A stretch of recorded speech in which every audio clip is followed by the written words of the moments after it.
नमस्कार, मी Kaustubh Shelar three travel बक्स या रील्समध्ये तुमचं स्वागत करतो। आज आपण ज्या प्राण्याबद्दल बोलणार आहोत, मला वाटतं तो प्राणी तुम्ही क्वचितच पाहिला असेल। त्याचं नाव आहे मार्टिन आणि त्याची आणि माझी पहिली भेट झाली जिम कॉर्बेट नॅशनल पार्कला। आम्ही वाघ बघण्यासाठी सकाळीच निघालो होतो आणि आमचा जो गार्ड होता तो अचानक ओरडला, मार्टिन मार्टिन, हळू आवाजात। म्हटलं काय बघतो तर काय, येल्लो थ्रॉट मार्टिन, ज्याच्या गळ्याला असा पिवळा पट्टा असतो, म्हणजे मुंगूस आणि सिवेट कॅट याचं मिश्रण असलेला हा प्राणी अतिशय देखणा प्राणी आहे, पण क्वचित जंगलात दिसणारा प्राणी आहे। वाईल्ड लाईफचे काही फोटोग्राफर्स हा प्राण्याची एक झलक पाहण्यासाठी दिवसभर लेन्स घेऊन असतात।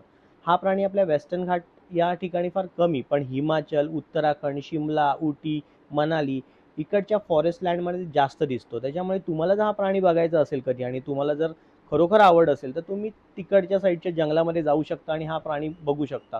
आपल्याकडे हा प्राणी फार क्वचित दिसतो आणि अत्यंत सुंदर असा हा प्राणी सध्या जंगलतोड आणि लागणारे वणवे या अधिवासात त्याचं अक्षरशः मरण झालं आहे। म्हणजे तो प्राणी फार कमी होत चालला आहे। तर ह्या प्राण्याचं रक्षण करणंही आपल्या हातात आहे। भारतामध्ये हिमालयात ह्याला आत्मा म्हटला जातो, हिमालयाचा आत्मा।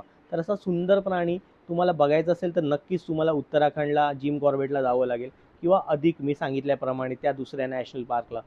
जंगलतोड आणि सतत लागणाऱ्या वणव्यांमुळे ह्या प्राण्याचा जंगलातला जो काय अधिवास आहे तो फार कमी होत चाललेला आहे।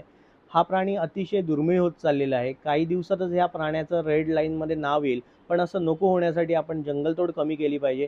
भारत सरकारला माझी विनंती आहे की जास्तीत जास्त संवर्धन करा, जंगलतोड कमी करा। जंगलतोड झाल्यास तिथे पुन्हा पटापट वाढतील अशी काही प्रकारची झाडे लावा, जेणेकरून पक्षी प्राणी यांना फळं फुलं खायला मिळतील। आणि जे प्राणी एक जीवनचक्र आहे, म्हणजे आपण म्हणतो ना सस्तन प्राणी, जे मांसाहारी ते शाकाहारी असं सगळं रिलेटेड आहे। म्हणजे चारा, पाणी, मग ते खाणारे तृणभक्षीय आणि मग मांसाहारी वर्ग, असं हे सगळं चक्र आहे।